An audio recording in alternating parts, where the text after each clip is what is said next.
Marketing podcast is brought to you by me, Amanda Bear. We'll talk about topics that you don't normally read about in marketing literature that tell you more about the what, but not the how of marketing in the real world. You'll hear great conversations with leaders and up-and-comers who intersect with marketing and have been testing and learning and paving the way every day. Visit futurefitmarketing.com.au for access to resources and past episodes. The art and science of marketing can't happen without the right data and technology foundations in place. Investment in time, resources, money in setting up and maintaining an optimal marketing technology stack will help you drive better outcomes from measurement and attribution to mapping a connected view of your customer. Marketers typically don't have the budget or the luxury of building a shiny new technology stack from scratch. Often what is inherited is not set up optimally and has gaps. New systems are built upon legacy tech, which has not yet been retired, and data is often not stitched well together to get a proper view of your customer journey. So where do you start, and how can you build a modern marketing tech stack that can help you improve efficiency and demonstrate better business outcomes? To help uncover some of the opportunities and pitfalls, I speak to Satya Upadhyaya, who is a Martech practitioner who takes businesses on the transformation journey from present state to future state, building operating models and solving business problems by connecting the dots across people, process, data, and technology, and delivering value on campaign orchestration, design, and development. Over the past 15 years, Satya has held marketing capability and operations roles with Accenture, The Star, Tabcorp, NRMA, Bankwest, HSBC, and Citibank in Australia.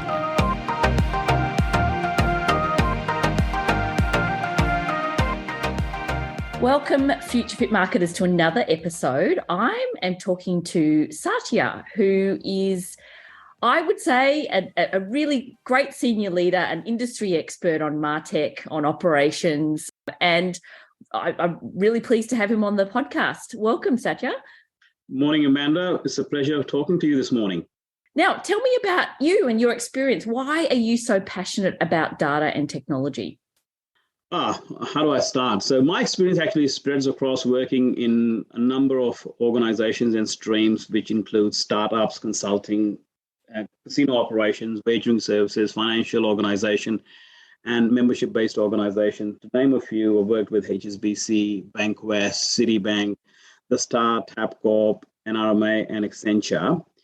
And what I was excited about is that throughout my journey in the last 15 years or more, I've had the opportunity to work both across BAU operations and building new capabilities in marketing stack. So that's looking at target state of new solutions, new ways of thinking or building the target operating model, creating a center of excellence, which includes platform ownership of Martech and data platforms, looking after offshore delivery teams and the engagement process, working with the business, understanding their requirements, a leading CRM project designed to assist end-to-end customer experience.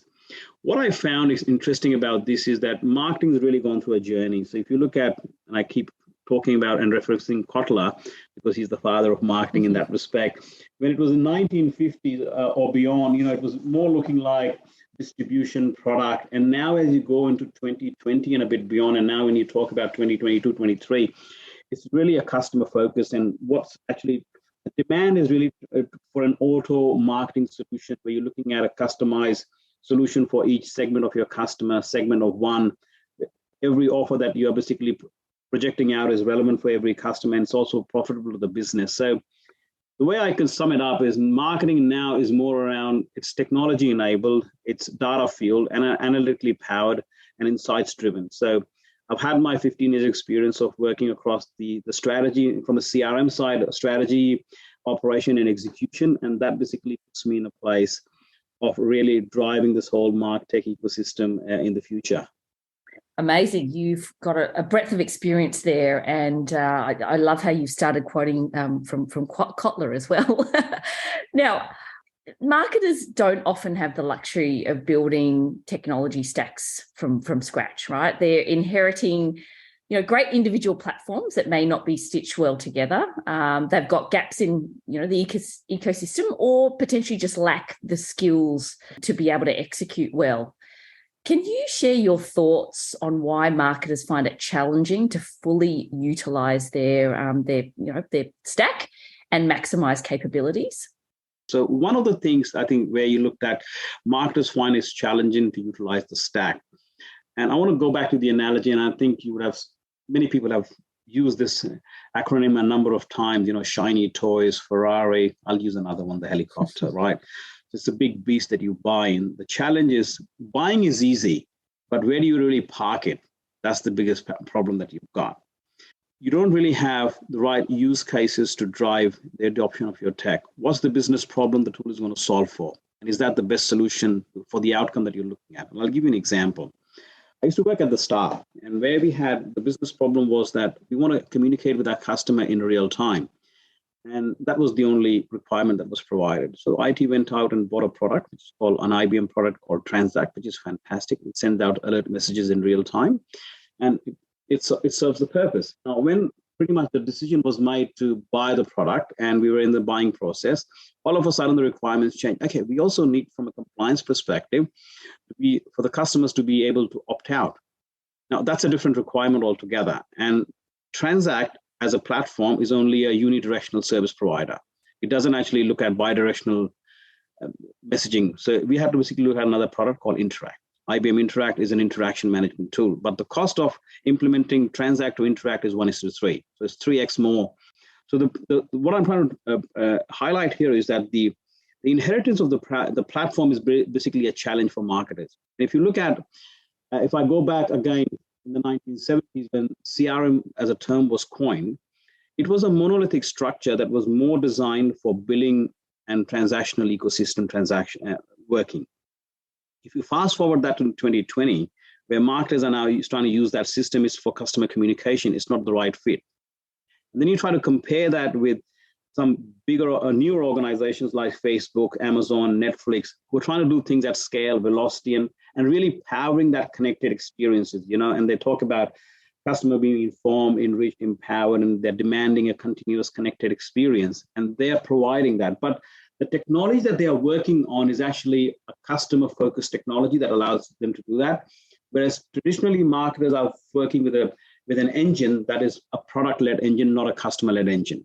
So that's why you're not able to get that. So the ability to ingest data in real time across multiple channels and be able to provide the reaction to the interaction is the real challenge that the marketers really feel. So that's why they're not able to really utilize their tech stack. But then you talk about the expertise, right? Then the tech expertise in marketing is also not there yet. There's no go-to person within the marketing organization that understands when I say understand, has a good understanding, overarching of the data, technology, and the strategy to execute that. Then your trust with IT is not the CMO versus, I love to say that the CMO and the CIO conversations are maturing in organizations now, but at some point in time, IT was not prepared to relinquish control because they wanted to understand how the systems work, and they had their full control over the IT system and the marketing system. Then from a experience gap perspective, how do you actually stitch this new ecosystem of Martech that it's actually into three different quadrants? One is decisioning, orchestration, and execution. And that's a new dimension of learning. So now what marketers are faced with is that they earlier used to work with agencies, and they basically offshore a lot of that work with the agency. The agency would do all that work for them, and they curate content and move on. Now what they're looking at is, one is they're in charge of harnessing, adopting, buying the marketing capability. That's point A. And point B is that how do you actually operationalize that from a marketing operations perspective? That's also under their remit. And third, which is the most passionate for me, is that how do you actually go on to zero-touch campaign or marketing automation? So from offer curation, they're actually now going to offer orchestration. And that's where the gap is for them, is now they're not only looking at an offer construct from a creative and content, they're looking at What are the core systems that they're going to be working with? What's the intelligence of the data in terms of governance, offer, models, rules? Then is the orchestration across identity resolution, audience management, decisioning, content, and then you layer that on channel and experience and insights, right? Previously, they were always looking at the experience layer. Now they're going to look at the technology layer and the data layer as well. And there's a bit of a gap in that space. How marketers actually manage that, the skill gap from a data perspective and a technology perspective. And if I can sum that up, the way I describe it is that behavioral marketers are very good at stitching customer journeys and understanding the flow of, how does a customer research, shop, buy, pick up, and delivery.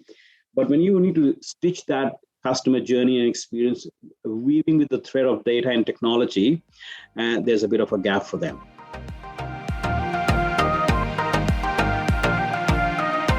You've touched on a lot there, and if you think about the right sort of orchestration and building the right sort of use cases down to that one-to-one personalization, at the end of the day, the technology part is the enabler. And if you don't have the right masters building out the right sort of proposition, structuring the data in the right way, having the right content and the right communications at the right time, look, how do you go about considering building those foundations, particularly around the data and the communications piece?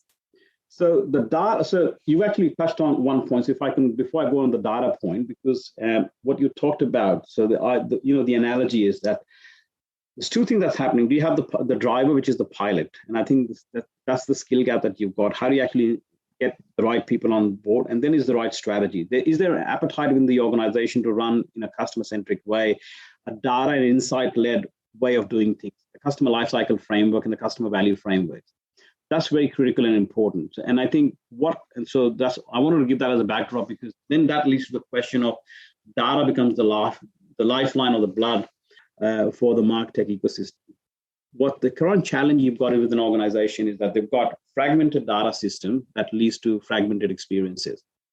So as a marketer, what we need to do is how do we actually create an experience layer that sits over the data layer? Because you've got connected devices, you've got multiple devices, omni-channel, multi-channel. A lot of these buzzwords come up.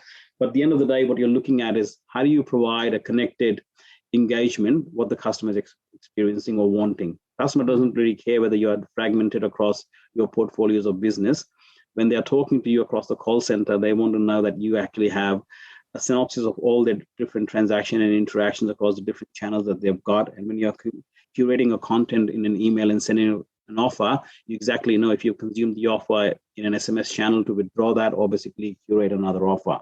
One of the things is that data is actually sitting in different systems within an organization, be big or small. So you've got analytics system, you've got the core CRM systems, you've got campaign management system, you've got point of sale, ERP, identity resolution and audience management is not there. So what you need to do is how do you actually integrate your data sources to create a single customer view?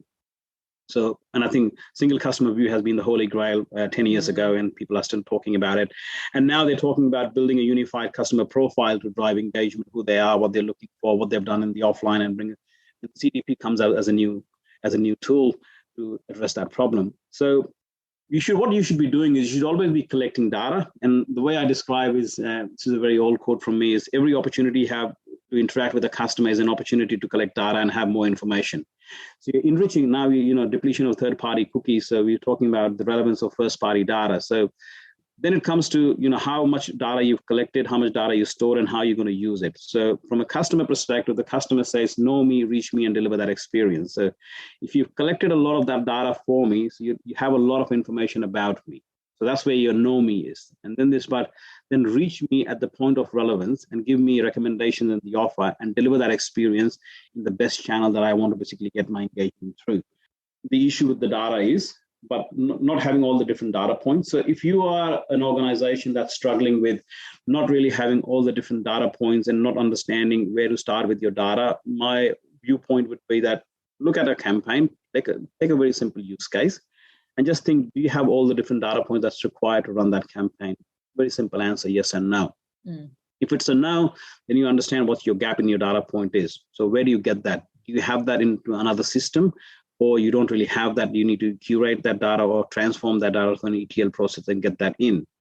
then which is the system that actually house that data, and what is the process of getting that data from system A to system B, how many pathways you need to follow, and then the latency in data. Is that data acquired in batch or real time to communicate? Now, real time is also a buzzword these days, but there's no such thing as real time. So can you actually get it in near real time? You really have to get something out in a fraction of a second or a millisecond, and can that wait for a day and have a batch process done? So once you understand that, you've got a data framework in terms of how you can execute a campaign. I'll take you 10 years back. I used to run a campaign at an RMA. And the way the campaign was constructed was that you join based on a channel. So an RMA had two ways of, you could join an RMA in two ways. One was you join on the road when you break down, or you have a pre-planned purpose of joining the NRMA membership, roadside membership. So there were two segments. At a point in time, and this is when I used to be an analyst, the marketing folks came and said, now we want to target customers at a product level. So what products they buy, and then the channel. I said, well, that product level information is not available in our campaign construct for now. So I need to basically source that product information into the campaign construct, customer data mart, and build a campaign in a different way. So initially you only had at the channel and you had two segments. Now you have three different products, two different channels for each. You're going to have 6 different segments. So that is a conversation that people need to start having an understanding that the availability of data and how you're going to basically bring the available data into your marketing data ecosystem to execute a campaign. I think very, very practical. And I think the starting with use case scenario is always a helpful context, right? I've heard you speak about lack of investment in marketing operations and a few key principles to maximising impact. Can you share these? Yeah. So I think there's two things that we need to look at. One is investment in marketing capability technology, and the other one is investment in marketing operations. So if I could touch on both of them. So one of the challenges that you've got with marketing technology and capability is that you have this system of legacy system. And when I say legacy system, what that means is that you've got a system that performs a function, and then you go and buy another shiny toy. So the challenge is that how do you actually integrate these two disjointed systems and platforms? And when you've got that, you look at duplication of functions. So do you want to migrate that from one to the other, or do you want to retire one and keep the other? Or you've got functionality, so one has more functionality, one has less functionality. So there's a lot of duplication of functions when you look at a new system and you marry that with a legacy system. So there's a lot of work that needs to be done in that space. The second one, what I find challenging is shadow Martech or IT. And as I talked earlier, there's the difference between the conundrum and confusion in terms of who owns the marketing technology budget. Is that the CIO or the CMO? And which is an easier path for a vendor to make their way in. And you would appreciate that the vendor wouldn't really like to talk to IT because they ask all the curly questions, whereas marketing folks don't really ask the curly questions. And they're more bought in the flashy presentation of what is actually going to do, but IT actually asks the grilling question. So what happens is that then you start, and marketing people start buying technology without considering the IT infrastructure and architecture, and that leads to buying multiple capabilities, and IT has to actually manage them and integrate them all and basically get across that. So that's one of the other challenge. Another one is the tech buying process. And when I take the tech buying process is who's really involved in designing, defining the use cases that are required. How do you actually look at your RFP, RFI process? What is the real outcome that you're looking at, and what are the multiple solutions that come to that outcome? You can have a solution that gives you a real-time data feed, it provides you connected experiences, but it's actually costly. Another one is a system overload. And what that basically means is exploitation of the existing stack. And this is where I find this is the biggest gap in the marketing domain at the moment, is that we buy a toolkit, let's say Salesforce, Adobe, you can name any one of them, and you go on that pathway, and 3 months, 6 months, you realize it's not working for standards or your requirements. And it's not actually solving the problem that you basically look for. And then you go and buy another one. And what that means is you actually not harness the full capability of the stack that you've invested in. And halfway through, you realize it's not actually solving the purpose that you were intended for, because you've not maybe enabled all the features. Maybe all the features were not available that you thought about, and you go and buy another one. So you go on that journey all over again. And if I put some stats on perspective, you've got about a 29% failure rate, which is due to lack of training on the software itself. And if you look at another way, in terms of there's a 27% failure rate because of lack of the correct integration capability that's required to marry those two systems together. And last not the least, there's limited vendor support from a customer success perspective. So here, the organization themselves are not fully aware of, okay, what's the after support that's available, not from a technical perspective when things break down, but how do I actually maximize the capability that I've bought? So all of that is actually missing. And as a result of which, the full capability harnessing of the marketing capability stack is not fully utilized. That's great. I think you've articulated the exact challenges that new senior leaders in marketing face as they sort of go into any new organization. You've articulated the challenges. So practically speaking, if you were starting out in a new organization, how would you, go ahead and look at diagnosing the challenges, and looking at the opportunities for growth and savings? Yeah, so I think I'll take one of my practical examples that's easy to demonstrate. So when I was in an organization where we looked at a capability stack, so the first thing you look at is that you list out all your capability stack in terms of what you've got, and what you'll realize that it's only about 20 to 30% of the capability that's really been used. So then you look at, okay, what's the capability that you're using and how you're using it, and then your focus is on what you're not using it and why you're not using it. And you try to draw a phrased roadmap, and you prioritize your activities, and you define an operating model. And what that would look like is, because maybe there's some capability that's available, but the business itself has not matured to that level. So you need to prioritize and define that operating model. And you can divide that into different sections. And that's why your phase roadmap is going to look like. So you can look at, okay, what are the things that I need to do to set up this capability? From a technical deployment perspective, what does that need? From a channel deployment perspective, what does that need? And last but not the least, from a reporting and analytics model perspective, what does that look like? How do I define my go-to-market approach? Does the business really have a good understanding of the data and business knowledge, the business rules? Do we have reusable segments, from a marketing operations perspective? And then once you've actually built that, then you bolster that on terms of, okay, now I go on incremental enhancement. And the incremental enhancement would be, what are the different other capabilities that I can actually build on to the existing capability that really looks at providing a good customer experience. You touched on this already, where marketing technology, is it owned by the CIO? Is it owned by the CMO? There is a bit of a grey area here, and quite often marketing technology is not as well considered as broader technology for the business. Mm-hmm. And it's a large and growing expense, right? And particularly if the CMO is not as data or technology literate, it's hard to drive that sort of step change in the conversation. So how would you and how do you build a business case to grow that investment? And look at overhauling the existing structures? It's the chicken and the egg, right? Is the technology the issue or the data the issue? And a lot of times you'll find that technology, if it's built in the right way. It's just that it's not being connected the right way, and the plumbing with the data is not being done. So I would actually start with the initial data impact and how it's actually impacting customer communication. And you would have seen that in your working history as well, that most of the time the data is available. Organizations are data rich but information poor. And what that means is that the data that's available is either not complete, it's not consistent, or it's not correct. And what that means is that it has an impact on marketers to be able to communicate with their customer. And that could be a missing phone number and a missing email. So let's take a very small example. If I've got 1,000 customers in my database and 500 of them actually don't have a proper email address and a phone number, my contactability is only for 50% of the customer base.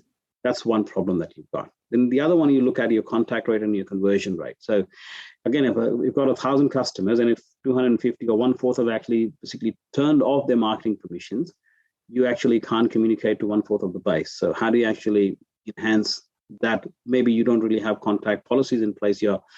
Previously what you've been doing is you've been communicating with the customer at a very high frequency. As a result of it, you've got customer fatigue and customers are opting out. So that's one challenge that you've got. And how do you actually mitigate that? So how do you bring your data entry challenges into the picture? Do you have the right form design, data validation checks?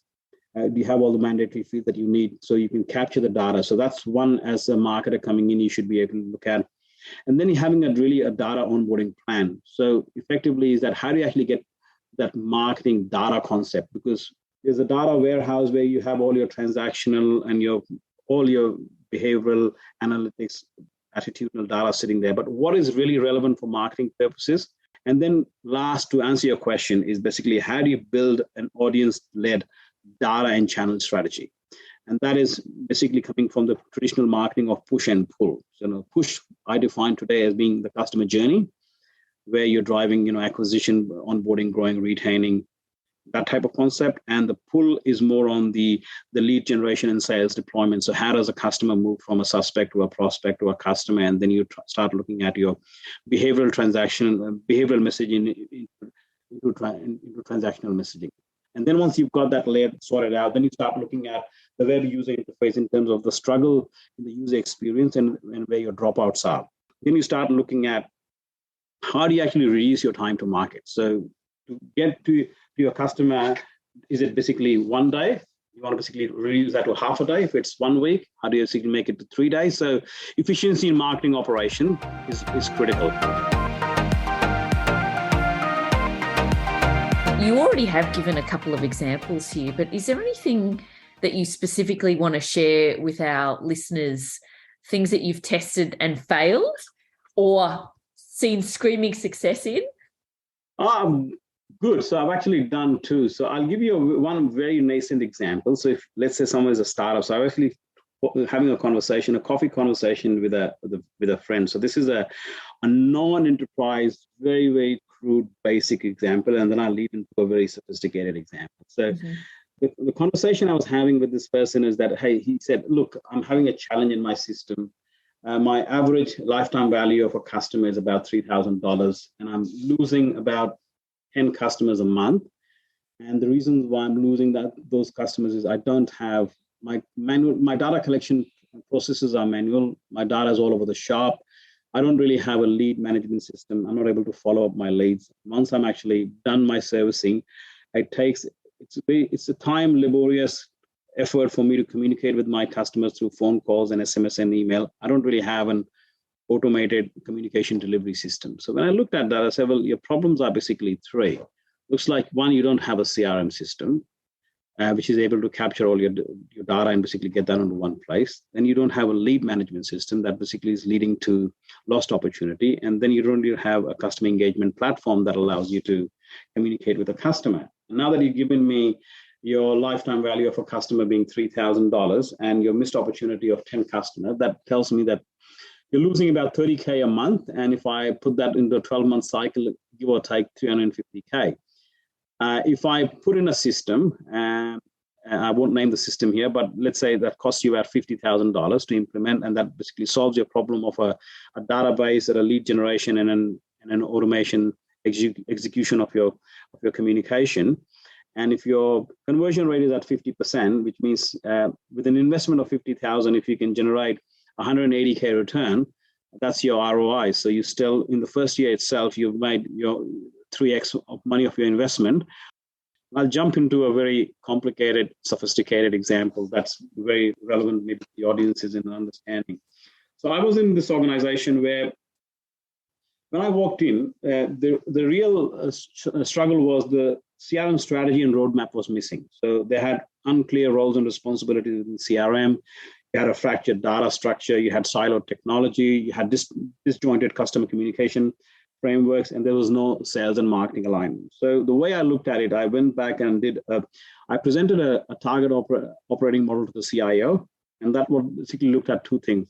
How do I actually rationalize the whole thing? So what is my short-term operational readiness plan, which looked at the review of your current state of operation, looking at your infrastructure, your people, your partner, what needs to be done to get the infrastructure up to speed. How do we get the people up to speed in terms of upskilling and cross-skilling? do we have the right partners? Because when you're implementing marketing tech stack, you just can't do it on your own, because I think we've talked about this a bit earlier. The expertise is not there in-house within the organization, whether it's the marketing stream or the IT. So you need to rely on certain partners to help you do that. And that could be a strategy partner, that could be a system integration partner. So you need to have an ecosystem of partners that help you drive and come along this journey. And then you have a long-term strategic roadmap to drive the whole thing. So this investment just to do the discovery was about 100K, and we did that in about 3 months' time to get the operational capability that we need. And the outcome of that was from a discovery exercise that we looked at, okay, what are the capabilities that we've got today? What are the capabilities we need in the future? And how do we drive the targeted operating model from a people, process, data, technology, and system, and do a phased roadmap of building that capability for the next 36 months? I'm going to ask you one last question. And because this podcast is all about being future fit in marketing, what resources and advice are your sort of go-tos to keep yourself future fit? I think in the age of the internet, Dr. Google or Mr. Google has a lot of information. But if you want to take my pick, I'm actually reading a book which is called the Martech Handbook, Building a Tech Stack by Darrell Fanzo. He's a thought leader in the space of marketing operations and capabilities. If you are a Martech practitioner, and you should be following Scott Brincher, he's called the father of, I think Scott Brincher has now been claimed as the father of marketing technology, and he publishes the Chief Martech. And the recent publication on the Marketing Luminoscape now predicts that there are about 10,000 plus solutions providers in the Martech space and AgTech space. So that's something to follow. In the Australians, the CMO.com from the IDG Australia is a good resource to look at. If you're looking for more training, I think ADMA has got some beautiful training modules coming up as well. Another one is the Martech Alliance in the UK, LXA. They do a wonderful course on marketing technology, marketing operation, and a few other things allied to marketing capability. If you've heard the luminary, Juan Mendoza writes the PMW every week, so you should be following that as well. And if you are enthusiastic about going to conferences, we met at the last one, which was the Martech Symposium in the Hunter Valley. This year is going to be held in September, but in between now and September, the Martech Live is happening in the Sydney Convention Centre in Darling Harbour in March, and I think that would be a big one. And the other one is, I think at an individual level, we should be all connecting with each other as practitioners of marketing capability and technology, and organizing meetups where we can share ideas and float and discuss what's happening in our world and get some ideas to make things better, simpler, faster, and improve our campaign capabilities. Thank you so much for your time, Satya. I really appreciate it, and take care. My pleasure, Amanda. Thanks for having me. If you've enjoyed what you've heard, share this podcast series with someone else, and thanks for paying it forward.